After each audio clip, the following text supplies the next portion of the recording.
What is up, guys? It's ya boy Rick. That comment section is wild. Kackis here. Guys, thank you so much for stopping by. Make sure to hit that like and subscribe button to support the channel, and let me know what you think my next intro name to be, because that comment section, as you probably guessed, is wild. Alright, today we are going to be discussing what I think, at least to me, is a very important topic about the future of Destiny 2, specifically starting with the next new season, Season 15.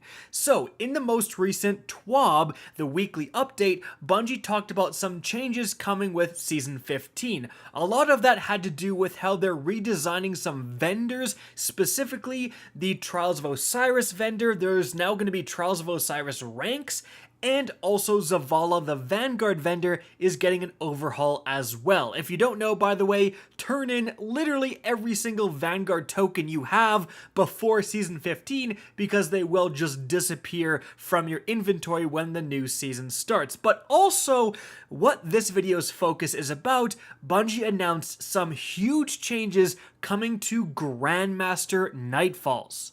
Honestly, guys, this might be the biggest change to Grandmasters since they were introduced. Like, this is certainly up there with when Bungie standardized the rewards, so how you always get an Ascendant Shard when you get a Platinum rating, or up there with when they introduced the Adept versions of the Nightfall Weapons as Grandmaster rewards. This is a huge deal, and importantly, and I want to stress this point, this is going to impact pretty much every PvE player, even if you don't play Grandmaster Nightfalls. Now, some of you may be thinking, listen, Mr. Cactus, whatever you're called, how could that possibly be the case? Well, let me tell you.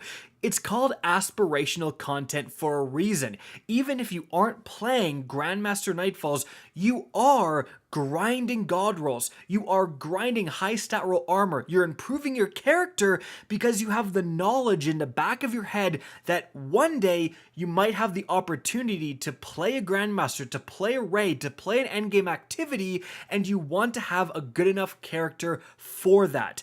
We've seen games, honestly, what comes to mind is Borderlands 3 launching with no raid bosses. Once you got to max level and got one or two good guns, you were basically done with the game. There was no aspirational content to play, and that caused a lot of problems. Thankfully, Gearbox has been on top of things and introduced some aspirational content lately, but make no mistake, if Bungie improves Grandmasters, makes them more accessible, makes them easier, it will absolutely have repercussions throughout the player base, and the same is true if they make the Grandmaster playlist worse, harder, more inaccessible. So again, this stuff matters. Now, what exactly are they changing in Season 15?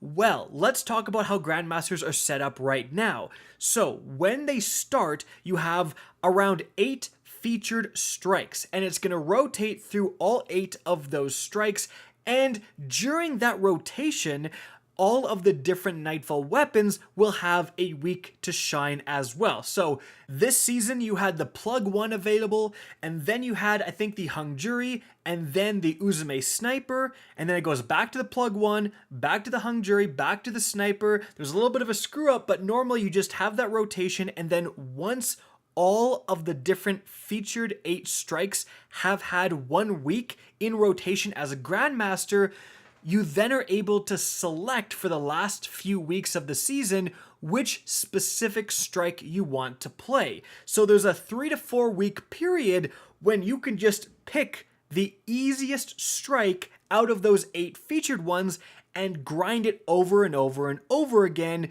during the week that the featured, usually weapon you want, is available.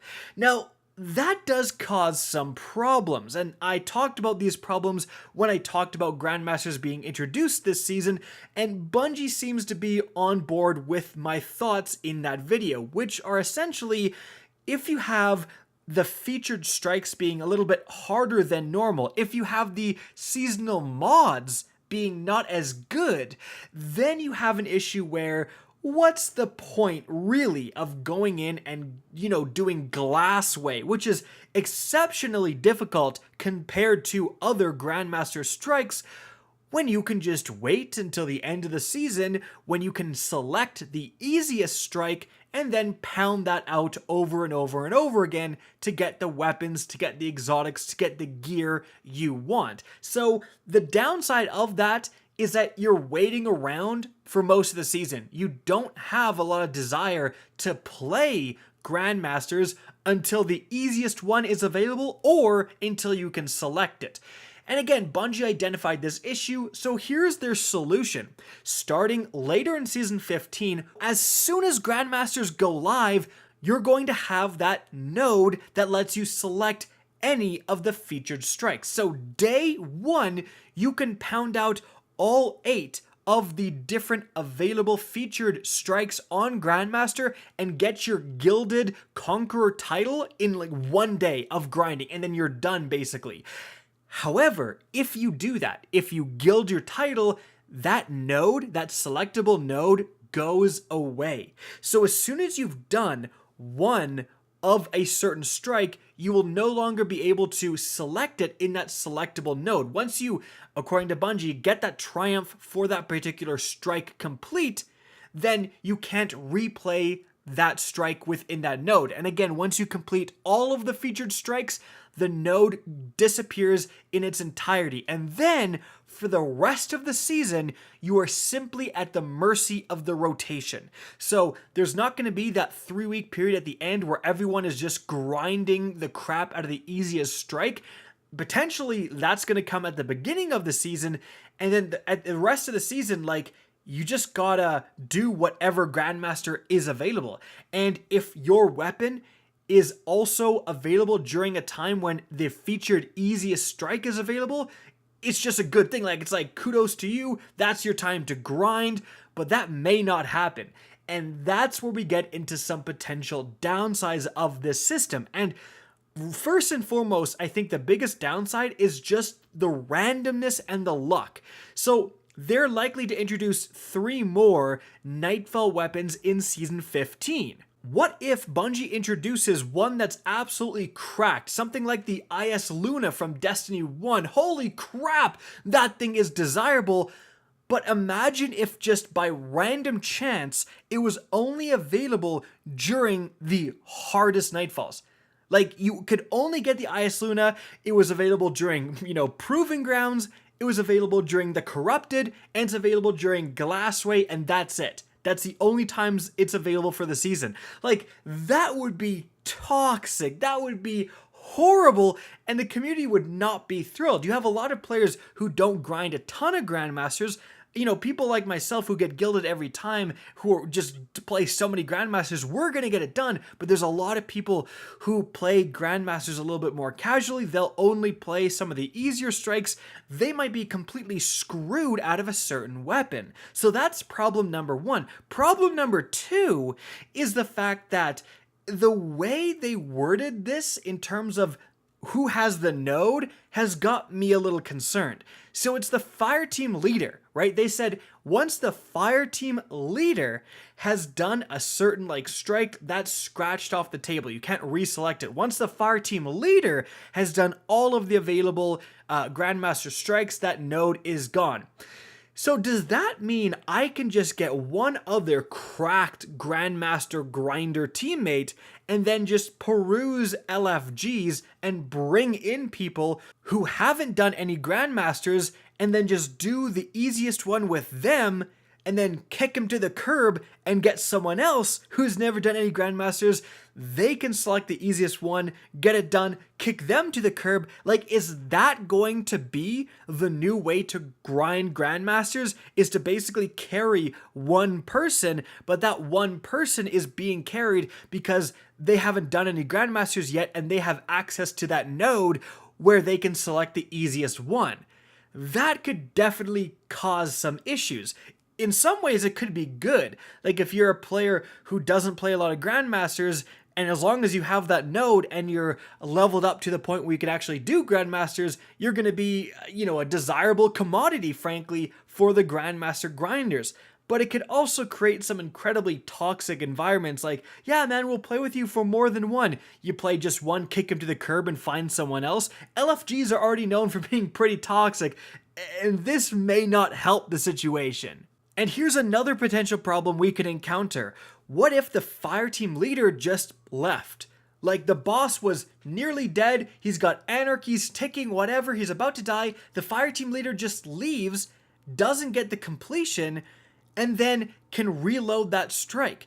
And he does it X amount of times for the other two teammates, and then maybe one of them does the same for like the second easiest strike for the main leader. Maybe they just pay him off, like, I don't know. But will you have people who are willing to just get their buds the best possible gear and they just never actually get the completion? They just leave right before the boss can be killed every time to maintain that node. That is definitely a potential exploit that could occur with this system. But the thing is, at the end of the day, I am very happy that Bungie is trying something new. I think this will alleviate, simply ignoring Grandmasters until they're selectable. I think this will make certain weeks very exciting when a good weapon is at a relatively easy, Nightfall strike. Those weeks are going to be huge for Grandmaster grinding. There's going to be a lot more excitement, whereas right now, a lot of players are just kind of ignoring the playlist until it is selectable. So that's all good. I just really hope that Bungie, they're brave enough to make this change. I hope they're also brave enough to admit they might be wrong. And if next season things don't work out, these exploits become very common and players aren't happy with these changes, I hope Bungie is willing to go back. That's really my preferred tactic when it comes to development. By all means, make these changes, try new things, but also be able to admit when you're wrong and revert changes if they don't work out. But what do you guys think? Are you looking forward to these Grandmaster changes? Do you think they're going to make the game better or worse? Let me know in the comment section down below. Guys, I hope you enjoyed the video and found this interesting. If you did, please remember to help me out by simply rating and especially sharing this video. If you guys want to see more Destiny 2 content similar to this, don't be afraid to slap that subscribe button. If you want to get in touch with me and keep up to date with the latest channel activity, the best way is to follow me on Twitter at RickKackis. That's linked in the description down below. Again, I hope you enjoyed the video, and as always, have a good day.